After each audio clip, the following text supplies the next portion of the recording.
కాలాష్టమి అంటే ఏమిటి? ప్రతి నెల కృష్ణపక్షంలో వచ్చే అష్టమి తిథిని కాలాష్టమి అంటారు.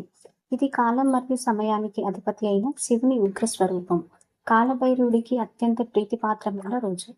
కాలాష్టమిని ఎందుకు జరుపుకుంటారు? జాతకంలోని శని, రాహు గ్రహదోషాలు, భయాలు, చేతబడి, నరదృష్టి వంటి ప్రతికూల శక్తుల నుండి విముక్తి పొంది ఆత్మవిశ్వాసాన్ని నింపుకోవడానికి భైరవారాధన చేస్తారు.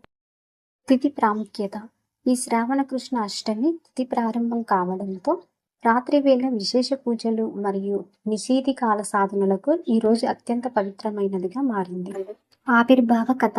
పురాణాల ప్రకారం బ్రహ్మదేవుడికి 5వ శిరస్సుపై అహంకారం పెరిగినప్పుడు ఆయన అహంకారాన్ని అణిచివేసే ధర్మాన్ని రక్షించడానికి శివుని విగ్రహంకారం నుండి కాలభైరవుడు అవతరించాడు.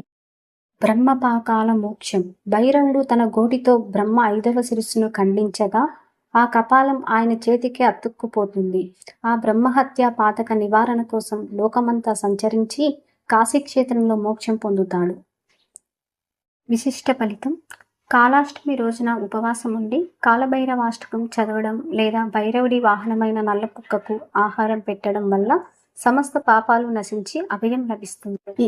ఈ రోజున ఉపవాసం ఉండి భైరవాష్టకం, కాలభైరవ అష్టోత్తర పారాయణం చేయడం విశేష ఫలితాలను ఇస్తుంది.